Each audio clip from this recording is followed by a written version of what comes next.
Kia ora, Internet. Hello and welcome to the Sky Bear Games podcast. Our second podcast. I'm Claire. I'm James. Right, tonight we have, could be day, could be morning, could be a time beyond time. A space beyond space. We have a packed show for you. We're going to start off with, how do you make a good character? How do you be a good character in a role-playing game? And then we're going to follow up with some further notes about our talk last time, which was on the topic of Black Lives Matter and race in role-playing games. And we'll close off with a couple of short reviews. Okay, let's go straight into character. James, tell me, Mr. GM extraordinaire, how do you play a good character? This is kind of interesting for me because most of the time I don't play a character.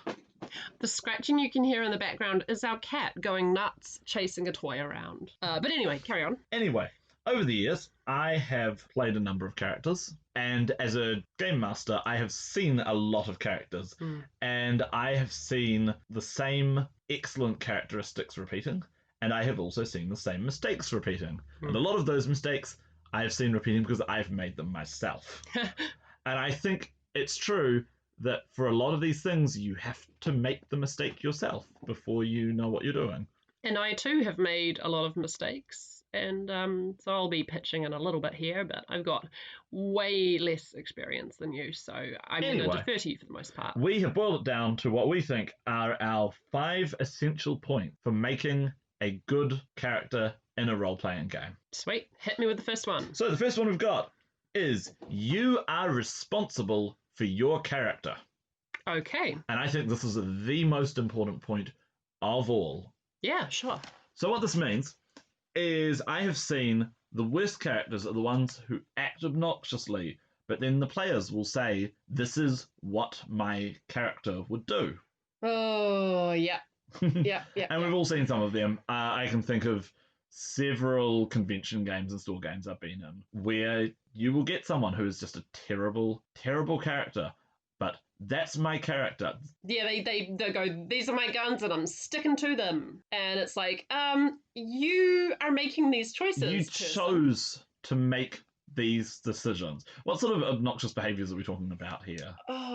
Basically, the biggest pet peeve with this sort of person is they'll choose to be a bit of an edgelord character. So like I work alone, or they'll they'll make a sarcastic comment on everything. No, actually no, that's a bit, maybe being a bit weak with my language here. Like, they just full on bully the other characters. And it's like, if you're saying that, oh no, this is just what my character would do, well, actually what my character should logically do is go, I don't like you and I don't want to be around you anymore. But because I'm being a good player and sticking to the social contract of we're all at this table playing this game, because I don't want to be a bully and kick you out, that therefore means if I'm being a nice player, I'm not going to do that. Now, I think taking responsibility for your own character has a few more meanings as well. So this is one that I've been guilty of in the past. You have a responsibility when you show up to the table to have a character who wants to be an adventurer, who is willing to accept the plot hooks that your GM throws at you. I remember you telling me about that one who was a pacifist. Yes. So I had a Legend of the Five Rings game that I was playing in. And if you don't know, Legend of the Five Rings is a world based on Japanese history and mythology primarily. And so I had a character who was a Shigenja, a wizard, and they were a pacifist. They'd been forced to take part in a war, and they were scarred by what they'd done, and they had PTSD as a result. And this could be a really interesting character in the right game. But for a game which is about magistrates investigating supernatural crimes, it's a really bad choice. Yeah. I had a character who fundamentally did not want to be there taking part in the adventures. Yeah. They were an interesting character, they were a deep character, perhaps, but they were a character who ultimately got retired to a monastery so they could get the help and care that they needed, while my new character who was a busybody who'd stick his nose into everybody's business, came onto the scene. It was much more appropriate for actually taking part in the game. This is just one example. That you can also get the characters who are mercenaries. What's in it for me? Why should I save these people? Why should I do this? Which is good up until a point, right? Like, you can obviously pay a mercenary who's just in it for the money, but at a certain point in time, you've got to go with the group. And plot. the onus is on you to do it. Yeah. You are responsible for your character. Don't say, my character wouldn't help save the poor defenseless peasants. Accept that your character is going to save the poor responsible peasants, and then it's up to you to say why your character will do that. Thing is, the GM's prepared this thing, and to a certain point, you have to go with it. And it's also up to you to make your own fun at the table. Yeah.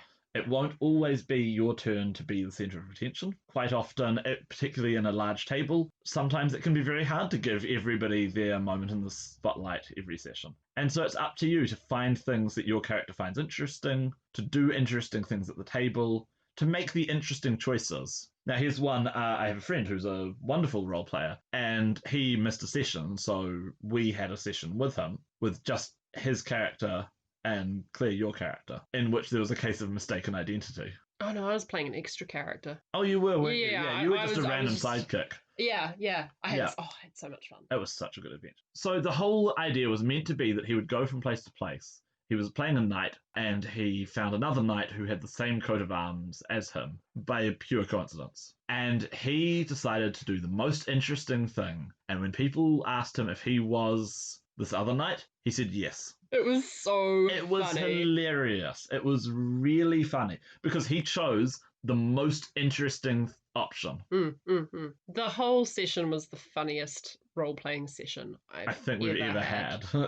We were just constantly hysterical. laughing. And part of that was because we were all consistently choosing what would be the most interesting thing to have happen. Yeah. What would bring the most fun to everyone at the table. And I was just playing a sidekick, and it was actually quite a nice relief for me to not have to make too many choices, actually.